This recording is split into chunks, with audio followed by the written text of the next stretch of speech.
This is Paul Nobles from eToForm.com. I am sitting here with a cast of a few people at this point, and we're kind of expecting a few more people by the end of the webinar here. April, if you want to go ahead and say hi. Hi, everybody. So we have Colleen in here as well, and then we have Catherine. Catherine lives, I think her internet hijacked by a Sasquatch trouble. Catherine was creator for the Winter Challenge, and so we're going to run through so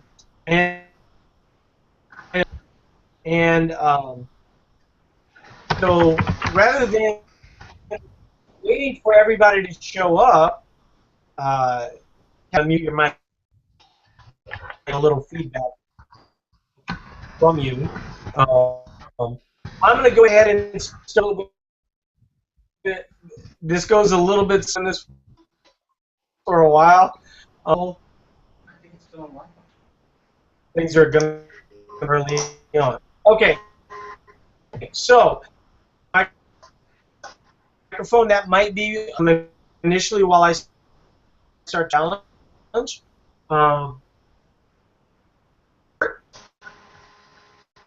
Okay, this is a big time for a lot of people to learn new results. It's no different for eToForm. It's obviously a big thing of what we do. We did something we had Catherine internet is she lives in a rural area, and so she told me there may be some problems. Otherwise, more about that. If you've been in the forum, was the driving force, and different that we did different was the results a little bit objective rather than objective. In the past, we had everybody on body fat test, and usually the participation wasn't all that great. And so what we did was, so we could get, and we started adding in. Once again, you know, this normally goes a little differently. Two new people that have never done this before, so they're having trouble with their internet, and so it's making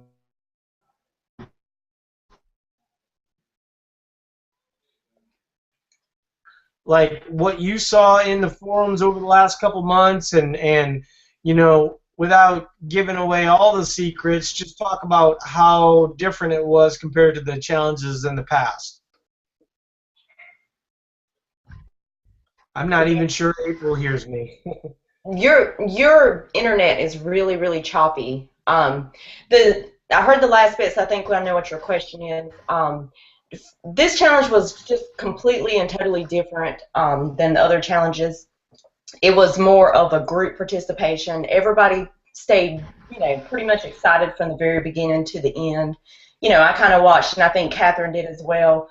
You know, and even the other members, you know, they all made friends. They supported each other. They would, you know, when someone wouldn't log for a couple of days, you know, members would check in on them, you know, tell them that they missed them. It was very awesome, you know, and it was kind of, you know, everybody really kind of got to know each other and really supported each other. And I think it was just, you know, a lot better than any of the other challenges were.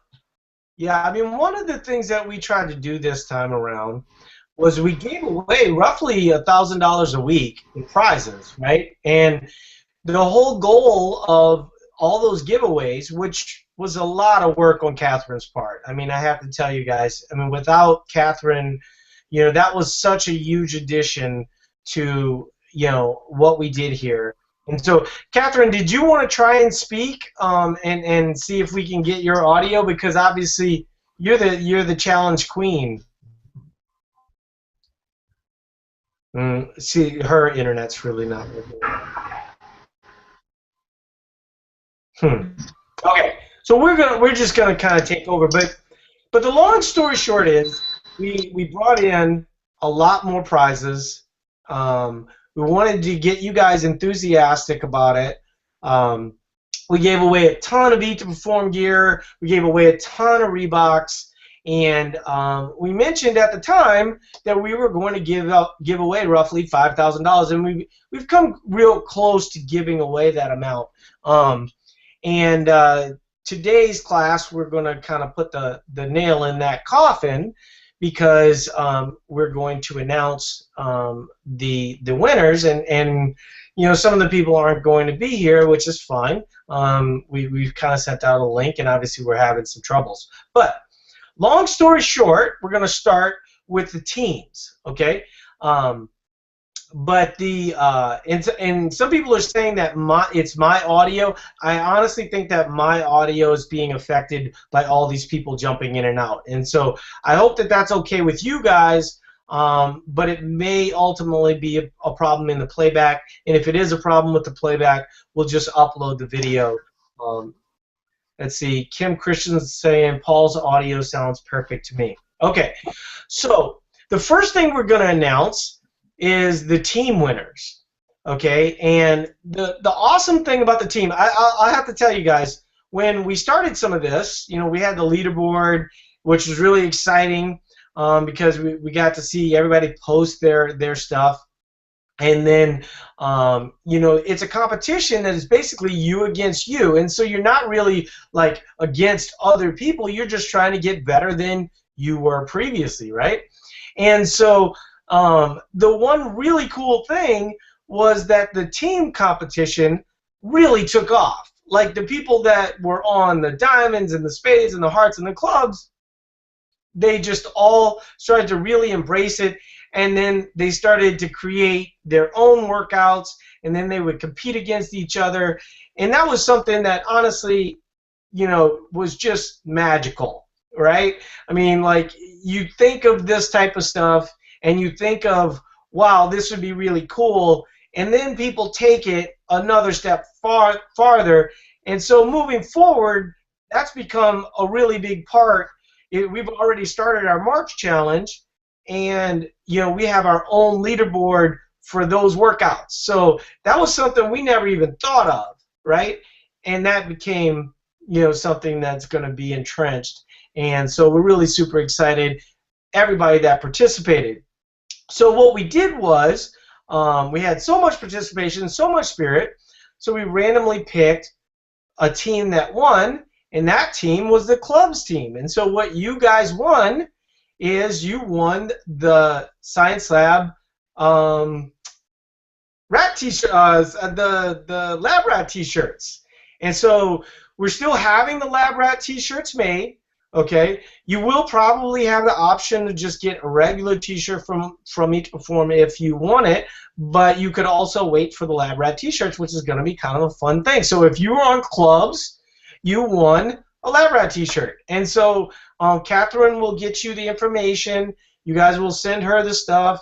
Once again, I mean, you guys have no idea how difficult it is to organize this stuff. And if you get a chance to thank Catherine, please do, because you know, she's become so valuable to this process. And I think April would agree that everybody's engagement is so much more based on how good of a job Catherine's been doing with these challenges. And so, but we do have individual winners, okay? And so the thing with the individual winners is that, you know, it's not, you know, it's really subjective, okay? Because you can really put anything you want, right? But we were able to judge based on spirit, participation, lots of things. So the information that you guys put in the leaderboard, that was an important part of it, but it wasn't all of it, right? What we really wanted everybody to do is just become more engaged with Eat to Perform, really buy in, and it's now become a thing. It's even a t-shirt at this point, but trust the process. And, you know, like I said in one of the sales videos, I'm willing to bribe you with free nanos, right? If you trust the process. And we got a lot of people that really did that and kind of performed awesome. And so we had a bunch of people that did that. We were able to narrow it down to 5 people. And we, unfortunately, of the 5 people, the only one that's here right now is Kylene, which is fine. The other 4 we can, reach out to after the fact. But let me just see. I know Jose Sanchez was one of the men that won. And basically what Reebok is doing is Reebok is making a custom shoe just for Eat to Perform that says hashtag Eat to Perform. Okay? And they're green and black shoes. And let's see. Catherine, can you speak? I don't know. Can you hear me, Paul? Yes. Wow, awesome. Can you do me a favor? Do you have the other 4? I've already mentioned Jose Sanchez. Yes. The other 4 is Ray Rotort. I'm not sure how you pronounce that. Tiffany Carey and Patty Telford. Okay. And so you guys all won custom Eat to Perform shoes. I'm not exactly sure if they'll say Team Reebok, but that it's based off of the Team Reebok shoes. And Very so, cool, though. Yeah, it's going to be really super exciting. And I the only thing that I can say to you guys is that if you're in the market for any of the stuff from the sponsors, these guys have ponied up a lot, and especially in the case of Reebok. I mean, I don't know why, but they've been super supportive of Eat to Perform since day one, and it's just a blessing to be able to work with companies like that, and it's just not just Reebok. It's Virus International, Killcliff, Abs of Fitness. I mean, really, who am I forgetting? Tupood, Killcliff. Yeah, and then Barbell Apparel is one of the newer, and then Pure Pharma, and so those have been all the sponsors that have given you guys prizes all along the way, and so if you need any of that stuff, they're good candidates to buy it from. Okay, so we've kind of got to let the cat out of the bag here. Well, don't we have some other prizes? Yes. Oh, They're like yes, the Spirit Award winners. Yes, we do. We have. Would you like me to announce those? Yes, if you could, that would be awesome. Okay. We have our 2 Spirit Award winners overall is Gina Patterson and Edith Carrera. Without these 2 ladies, the challenge would have been a little less spirit. They were extremely active and supportive throughout the challenge. They were often seen posting people's workout logs with helpful encouragement and kept the positive spirit alive throughout the forum. Luckily, we had many individuals who did a lot of spirit throughout the forum, but Gina and Edith really made their mark, so we'd like to award them with an ETP hoodie, which I am very envious of. The other one, Paul, can you still hear me? Yes, you're coming in great. Awesome. And the other one was Darcy Snell. Darcy was put on Team Joker. Team Joker was for those that didn't get all their information on time, so we didn't have a full list of their before measurements and things. We put them on not an official team, so she's not on the leaderboard. It turned out that Team Joker ended up being a 1-member team, so she was the only person. She kept up with her thread, though. She put up a Team Joker thread, and she kept it up and basically talked to the moderators for the whole entire time. So she stuck with it, and she's a big supporter of ETP, so we wanted to award her with an ETP hoodie, too. And so those are our 3 Spirit winners. Okay, awesome. And so I guess really the main point of this is just, we really, when we were trying to whittle this down to, who was the winner and who was not, it just really, it was kind of a thing that kind of tore our staff apart. Because there were so many people that cared so much, and you guys have trusted us. You've given us a lot of responsibility with your health, and we take that serious, right? And we just need you to know that we're going to continue to keep pushing. And just so you guys know, I'm actually mentioning this for the first time. In April, we have just worked out a deal with Paleo Power Meals, and every week we're going to be giving away $1,000 worth of Paleo Power Meals. Unfortunately, it's only going to be for U.S. citizens because they can't deliver worldwide, but they do deliver nationwide. And so each week, I always joke that the Canadians have the poutine tariff, where they have all the awesome Tim Hortons and poutine, so they don't get all the cool stuff that we get in the U.S. But so we have another sponsor coming on, and it basically is going to double the amount of prizes that we have on a weekly basis. And so a little bit more work for Catherine, but a little bit more fun for you guys. And I know Catherine digs it because she feels like Santa Claus every single week. You betcha. And so so I guess the final thing that the final thing that we need to talk about is our grand winner. And Catherine, did you want to let? No, that's okay. You do it. I know, I'm kind of emotional though. Kylene, you were our grand winner. And as our grand winner for the Winter Challenge, technically, this was supposed to be gym membership, or it was supposed to be buying gym equipment for your house or something of that nature, but you won $1,000. her audio, you can see her like excited, but her audio isn't working. She's quiet. We can't hear her response.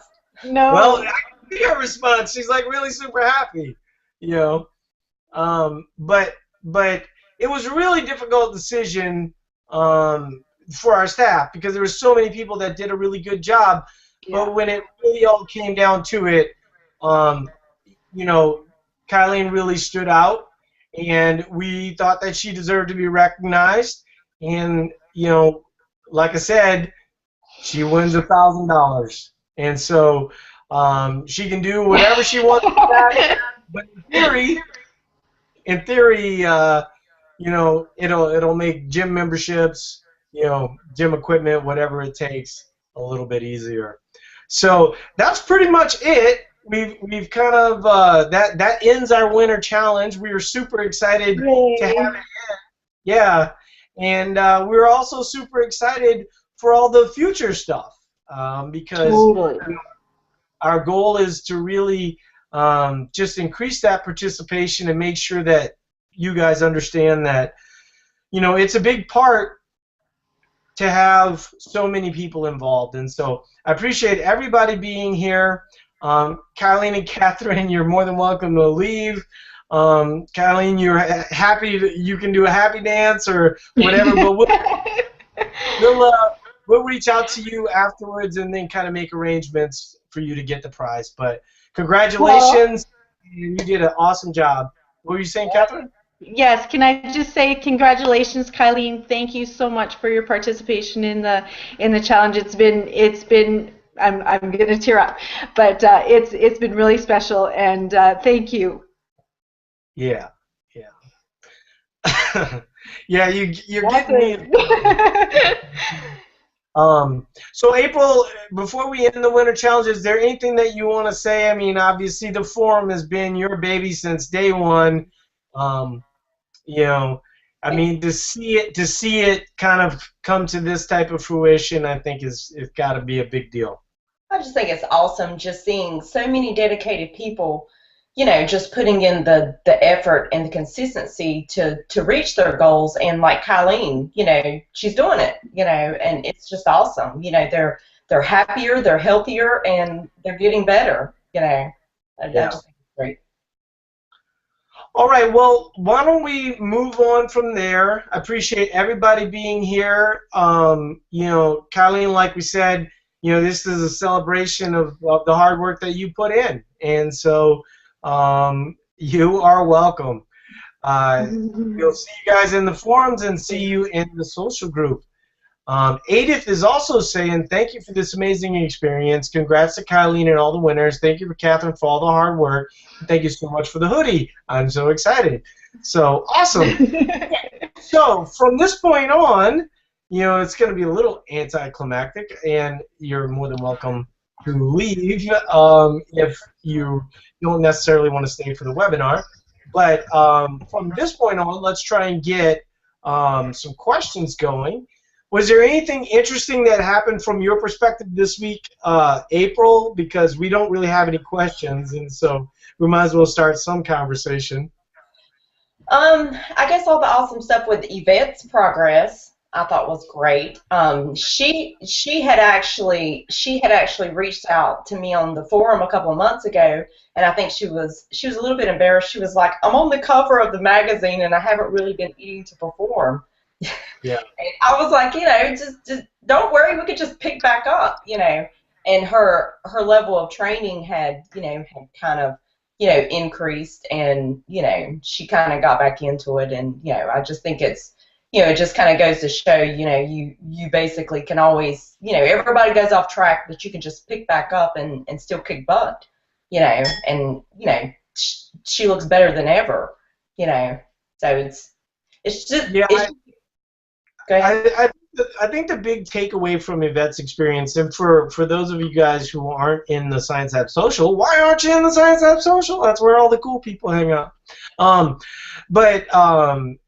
posted body fat test from Yvette Caracas, and Yvette was actually one of the very first Eat to Performers. And when we first started off, honestly, it took a lot of guts. I mean, imagine all of you guys, and we're asking you to trust the process, but you can look at the website and see that we have 1 million followers. You can look in the forums and see that there's 12,000 members.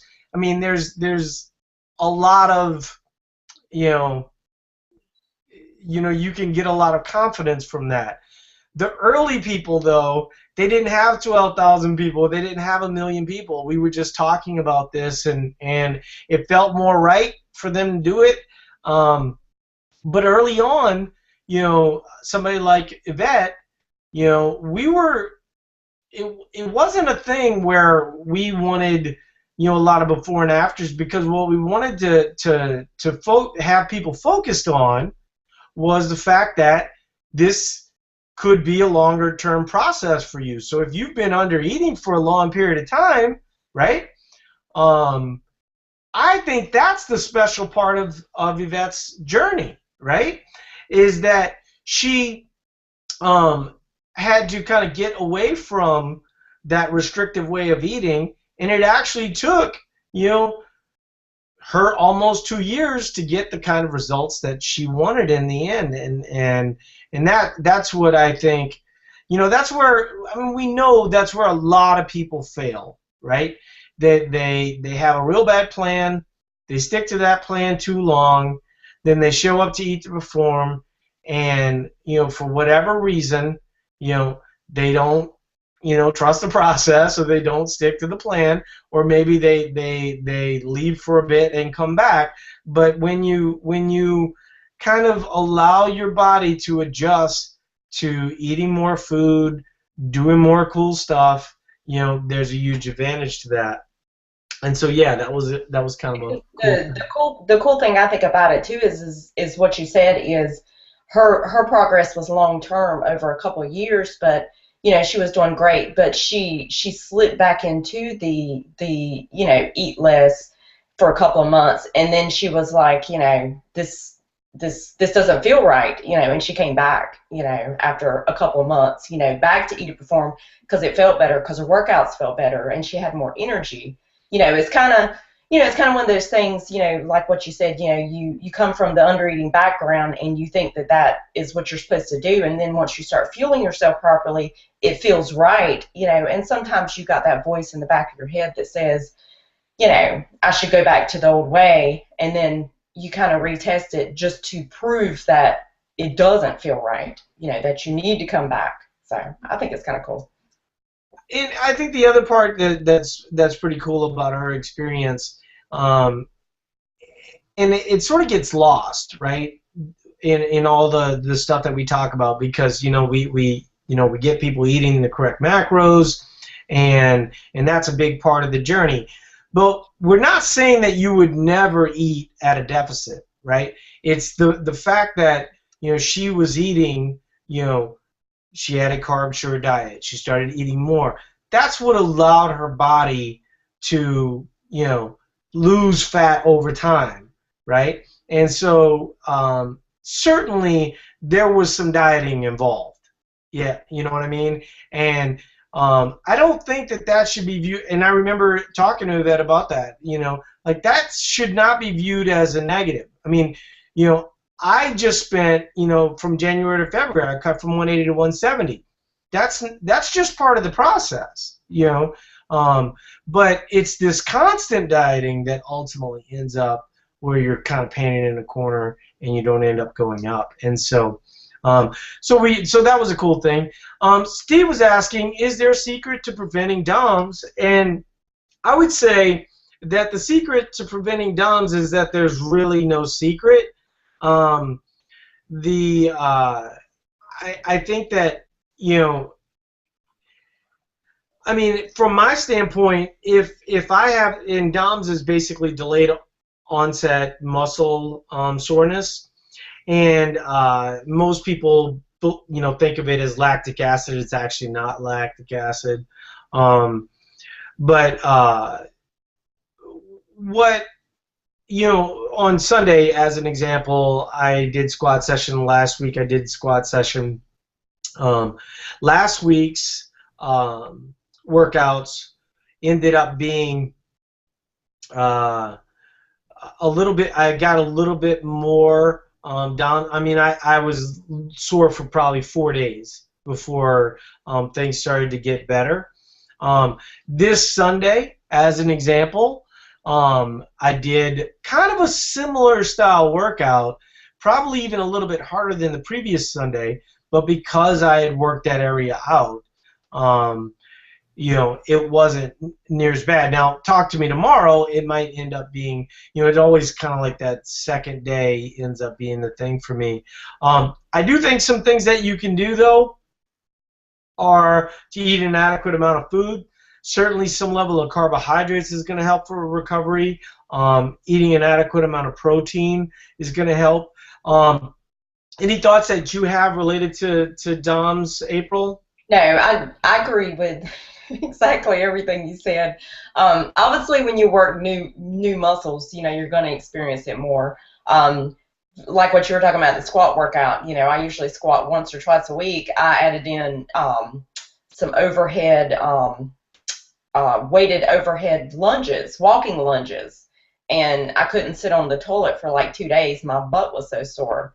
But it was just basically because you're just, kind of working different muscles. I do find that exactly what you were saying is, if you're eating adequate amounts, there's been a time or two where, the day before I didn't eat enough, whatever, and I do find that my overall recovery is not as well as if I'm, eating appropriate amounts of carbohydrates and protein. So, I know that you generally will do like the Epsom salt baths and things like that. Epsom salt, the science on Epsom salt isn't great. I do the Epsom salt because it's relaxing and I enjoy it. Okay, so like I would not, put all your eggs in the Epsom salt basket, but I'm just telling you, like Dr. Teal's eucalyptus is awesome.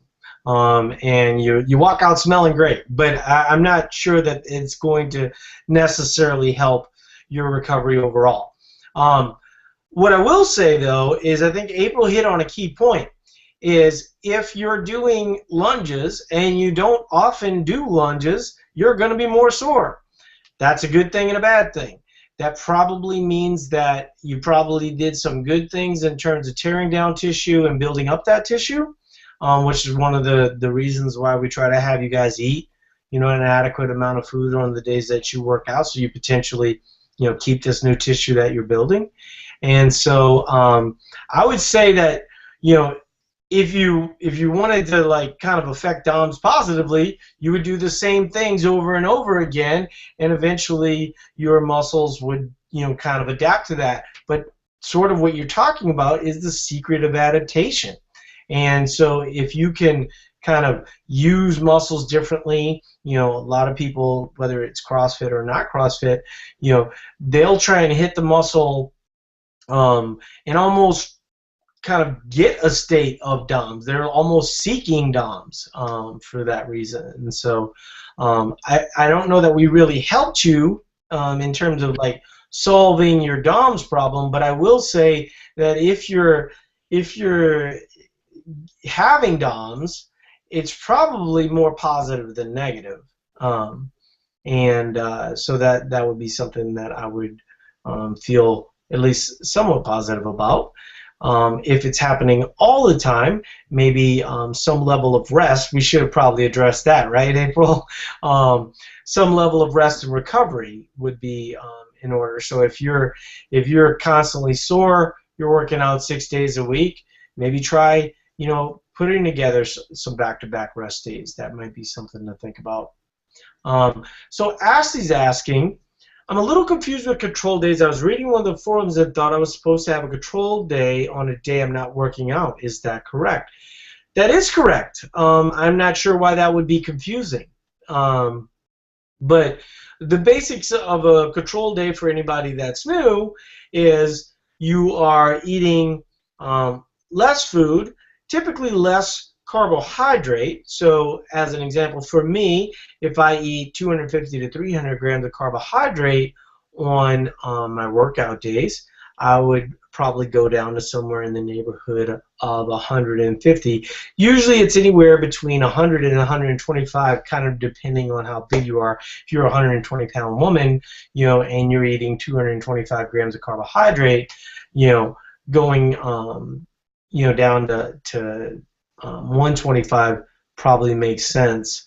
Someone brought up in the forums or in the Science Lab Social today about going underneath 100 grams. I'm not a huge fan of going underneath 100 grams. Most people kind of agree that 100 grams is basically where that kind of average is for your organ health and the glucose that your brain needs.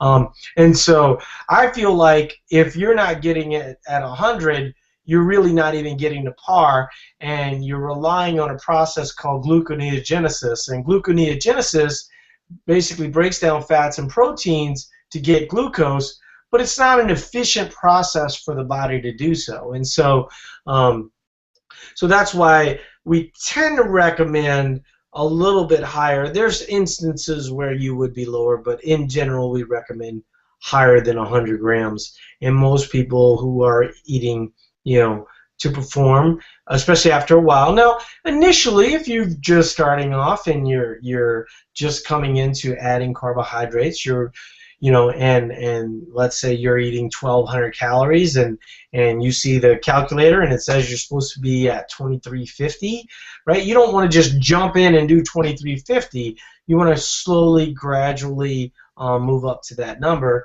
And so that's what our coaches walk you through, and they kind of walk you through what it looks like to go from 1,200 to 1,400, and then from 1,400 to 1,600, and then what the macros look like in that scenario. So any thoughts that you have in that regard, April? Yeah, I think 100 grams of carbs would pretty much just give you veggies all day. You know, just vegetables. I honestly, I can't imagine. And Do too I? much fiber. You It, know. it, absolutely, exactly, absolutely. I generally will keep mine every now and then. Mine will drop below 200, but I usually will keep mine around 225 on my rest days. I would probably, at this point, I would probably want to injure someone at 100 grams of carbs. So, Yeah, I mean, once your body starts to metabolize carbohydrate better, which is obviously a big part of the goal with Eat to Perform, um, you know, you remember back to those 100-gram carb days, like, oh my God, I can't believe that I would ever do that, right? Um, Now there is an instance, okay, and April used to kill me, but it's become a little commonplace. There is an instance, Ashley, where it would be okay um, to have a lower amount of carbohydrate on your workout day, and that would be a day that you're going into your workout, right? Because essentially what you want to do is you want to have carbohydrates the night before a lot of the times. So let's say that you work out in the morning, and let's say that the very next day is a control day, you would not necessarily always need a lot of carbohydrates post workout, and that's probably more useful in scenarios where you're cutting, or like as an example, let's say that you came off vacation, right? And you're kind of nice and loaded up on your muscles are topped off, scales up a little bit, right? And you're feeling great. You're getting in that good workout, but you'd like some of that water to go away, so the scale kind of comes down to a reasonable number. That would be the one instance where I'm talking about where you could use that to your advantage. I don't know if that's unclear, if it's totally unclear.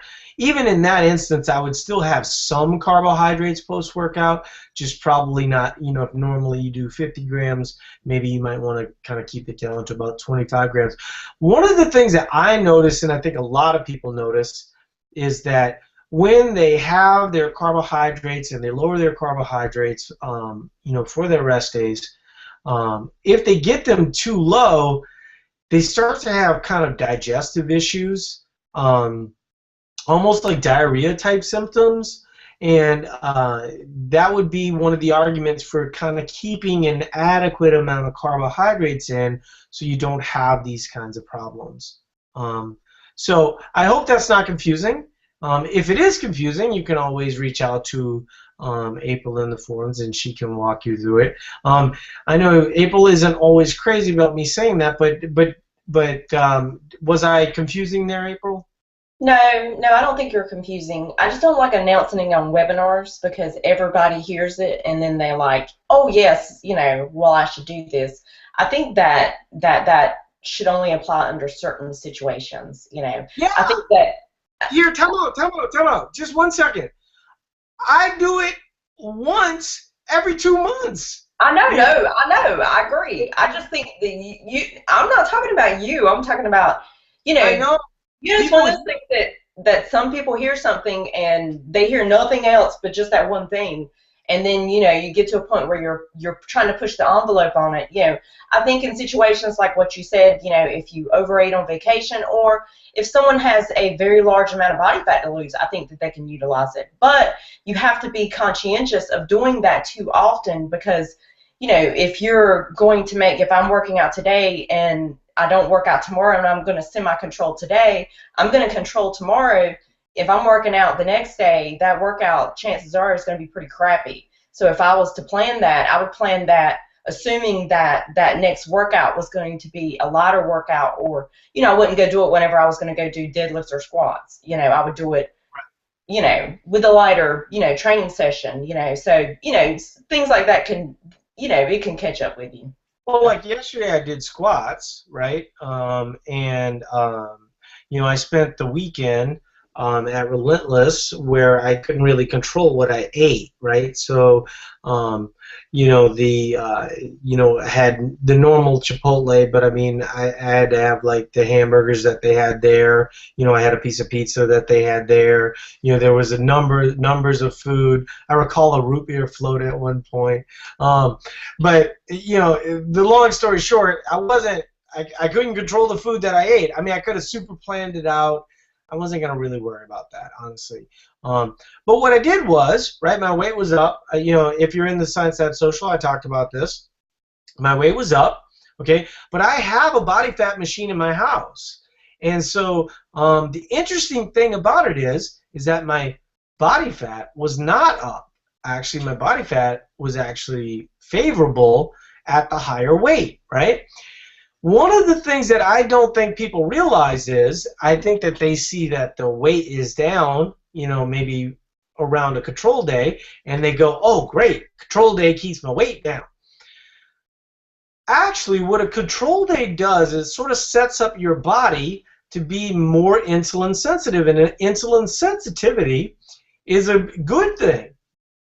It allows the carbohydrates that you eat around your workouts to be absorb better, which is why, in the scenario where my weight was higher, my fat was actually lower. And so oftentimes what I'll see on a control day, and I keep talking about this in Science Lab Social, is that my fat is actually up higher even when my weight is lower. And this is very consistent with the puffy paleo and a lot of the other stuff that people, when they keep carbohydrates out too long, right? So if I kept going down that route, I would keep basically pulling out all the water out of my body, but it would not represent fat. It would represent water and maybe even a little bit of atrophy, but it's really mostly water. And it basically just clears out your glucose reserves and things of that nature. And so I think that's helpful for you guys to know that even though your weight is down, that's not always favorable as it relates to your fat.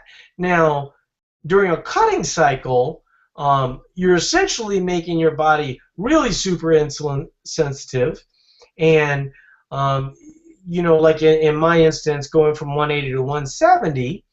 I always allow for kind of this 2 to 3 pound window where I can go to 172, 173, but if I get to 175, now all of a sudden I'm going to go ahead and make sure that I come back down, but I'm always going to push my food intake. I'm always trying to do more, and if I don't do more, I just naturally or kind of intuitively keep my intake a little bit lower. But in general, I try to get in food. And, it's sort of interesting because, we had a little bit of controversy this week about the Rice Krispie treats and some of the clean eating. And actually, I think you can actually go to Eat to Perform maybe right now.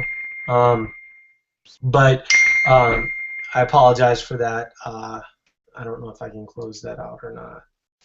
Let's see. But what was I talking about, April? I'm sorry, that distracted me. Did that bell mean that it was dinner time? No, it did not mean it was dinner time. You said you were talking about the Rice Krispie treat controversy. Yeah, so in terms of the Rice Krispie treats, I actually wrote an article about it. It's probably up on Eat to Perform right now.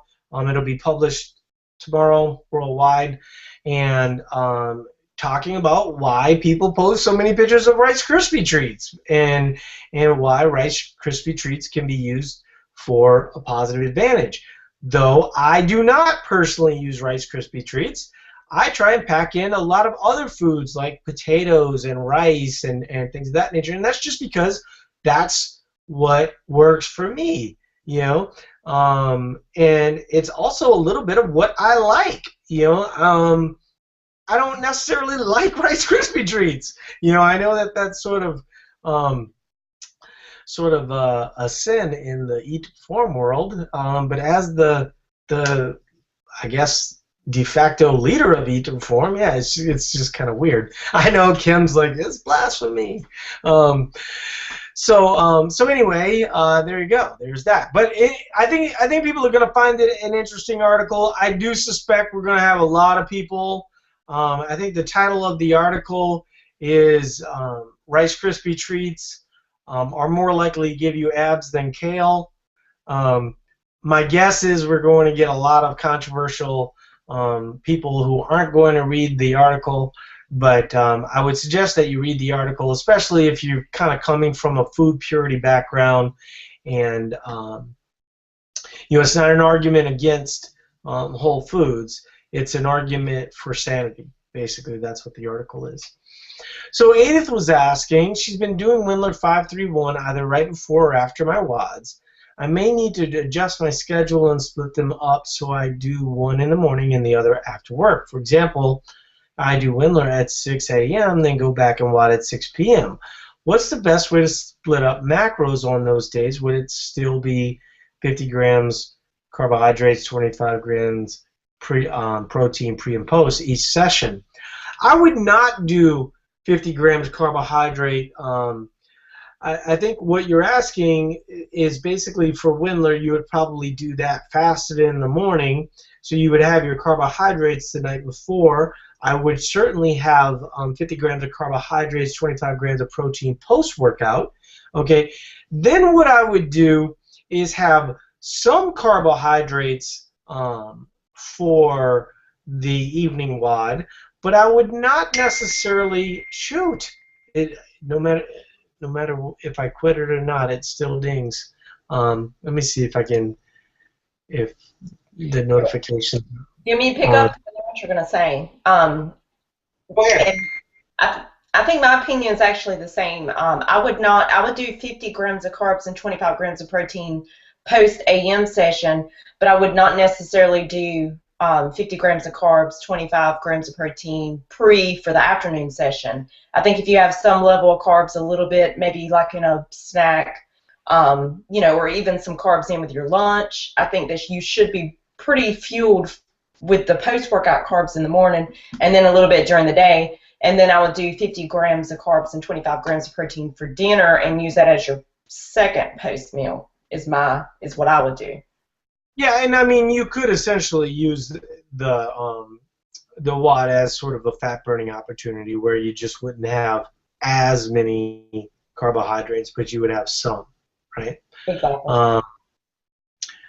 So let's see. Corinne is saying, I really like to make a huge salad for lunch. Of course, I track my protein, fats I add, but I like the veggies and I add are more trouble to record and weigh than it's worth. Is it true? Let's see. Add are more trouble to record and weigh than it is worth to me. I don't know how to get rid of that. I feel so bad. I don't know how to get rid of the dinging. And my daughter and wife are clearly text messaging each other. I don't know what to do. I'm almost going to have to end the webinar because of this. I think would answer Corinne's question. Generally with veggies, I actually only I just vaguely track mine. I certainly do not weigh my vegetables at all. I just think that that's just, kind of a bit obsessive a little bit. I do not weigh my veggies. I will generally eyeball them, and I generally will only weigh things, I will generally only calculate things or track things like carrots, tomatoes, things like that. But for the most part, I generally just eyeball it, and I do a rough track for it just to track my micronutrients and my fiber. That's what I do. Yeah, I think that having a general idea of how much fiber is in that, but I don't know what to do. I don't know what to do. So just ignore it. I'm trying to ignore it. It's really hard to try and talk and but in general, I don't track veggies, fibrous veggies. We've talked about this actually in the forums and on Side Social. So I would not worry about it, but I would track it occasionally just so you're aware that you're not overdoing it with fiber. Let's see. So Ashley, let's see. I'm having trouble finding the Rice Krispie article. Yeah, it's possible that it's set as a preview right now. James and I were editing it, so you might not be able to see it till the morning. Ethan is saying yes, I would be fast at 8 a.m. Thanks for the tips. I don't mind the bells. Yeah, sorry about that, you guys, but it's sort of bugging me because I lose track of thought. Annie's saying, turn the sound off on the side of your phone. It's not my phone that's the problem. It's the fact that my phone is attached to my computer, and I know that there's a way to turn off the notifications. I just don't know how to do it. Let's see. We can see the conversation on the screen. Yeah, I knew there was no other way that I could do that. And yes, once again, it's not my phone, it's my computer that's making the sound. It also had one more question. Would I limit fats at dinner since it's post-workout? And that answer is yes. You typically want to keep your fats and fiber relatively low because you're going to want the uptake of the glucose from potatoes, rice, or whatever starch you're eating to kind of load more effectively. And fats and fiber sort of slow down that process. Now, is that something you need to be obsessive about? I would not be obsessive about it. I would say it's something that you should be aware of, and I would not go, super crazy about it. There's so many people that think that they can really grossly affect that, and it makes a little bit of a difference, but in general, it's not that big of a deal. So, but yeah, if you can have like lean meats with your starches, that's going to be a plus. And over time, those little differences, do show up typically. So that is the last question that we have. If you have any questions, we've got about 5 minutes left before we're going to shut down the webinar. I'm sorry that the dinging went crazy like this. I'll figure out how to turn off my notifications. I apologize for that. Obviously this was a pretty exciting day for us. It was a very emotional day. I mean, I don't know that you guys understand this, but this is very personal to us. We take it very serious, helping you guys, and I think it's really exciting to see somebody like Kylene, put in effort and have that effort be rewarded, and all the people along the way who won various nanos and hoodies and all this other type of stuff. I mean, all we want to do is shower you guys with gifts because we want to make sure that you understand that this process, if you stick with it, will get you real good results, and event examples kind of show that out. So. But once again, really exciting news about Paleo Power Meals. I don't think people are really kind of getting that.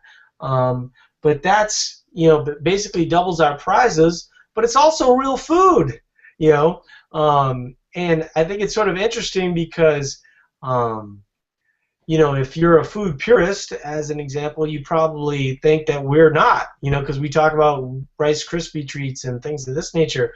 Well, we eat mostly real food, right? And like I said, I don't eat Rice Krispie treats. I don't eat cereal. I have on occasion. I'm not going to say that I haven't. But in general, the things that a lot of you guys use aren't things that I use. Now, I do have sorbet as an example. I'll have some gelato on occasion. But I do kind of like my coconut milk smoothies, and it's sort of like real food. And if that bums people out, I'm sorry, but that's what I like, and it works for me, and it's worked for me for years. And so yeah, my cherry and pie, I never thought I'd have to apologize for that, but I do seem to be doing that. Any thoughts on that? Because I think that's pretty kind of cool. That's pretty cool, right, April? Which part? The paleo meals? Yeah. Yes, I think it's very cool, and I think it will actually be very handy for, we have a few members who really have a hard time with the meal planning, and really have a hard time getting into a good groove, or even, they can plan the meals, but they have a hard time with, just having a busy life and things like that. And I think it would be awesome. It's kind of like, here's your food, eat it. I think it'd be great. Well, the three things that we know, right? And we can be better at this. I mean, we're pretty good at the coaching, especially in the forums. Okay, that's our specialty, right? More one-on-one coaching. April already does some one-on-one coaching, but really kind of expanding out of that. And we know that we need to graduate to that at some point, but we really are more focused on a macro model right now rather than a micro model. But coaching, meal planning, and food are big things, right? And we deal with coaching with the forums. April has her one-on-one coaching. We have meal planning software through Eat This Much, and I think that Paleo Power Meals could be a real big solution for a lot of people. Now it's a little costly to have real food delivered to your house, so it might not be a complete solution for a lot of people, but there's some really cool things we're going to be able to do with those guys. Michael, the leader over at Paleo Power Meals, for a lot of you guys, you might, if you follow Danny Horan at all, Danny is one of the biggest ambassadors for their brand. That's how between Danny and Cheryl Nasso is how I got to know Paleo Power Meals.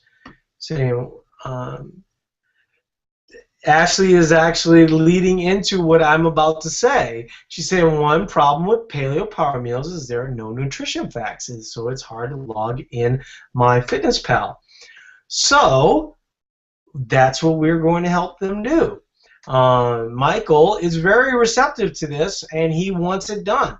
And so it will happen, and we're going to have my team work with the guys at Paleo Power Meals and get those Paleo Power Meals entered into MyFitnessPal. So, much the way that you would search Eat to Perform for chicken or beef or something of that nature, or even some of the recipes that are in the recipe guide, you'll be able to search Paleo Power Meals, and you'll see the meals that get delivered to people. You'll also have the recipes available to you, so that should also be kind of a fun thing because, not everybody's going to be able to afford it, but a lot of people will be able to make it on their own.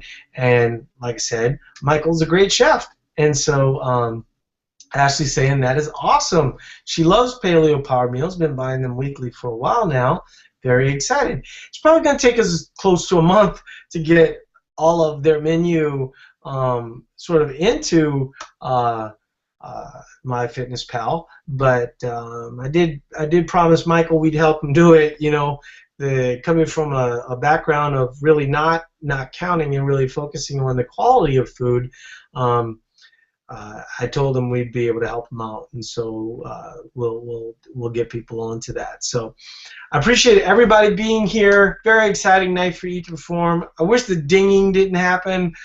Sort of took away from the experience a little bit, but oh well. No big deal. I appreciate everybody being here. We're super excited. We got another challenge coming up in May 1st. We got a challenge going on right now in March 1st.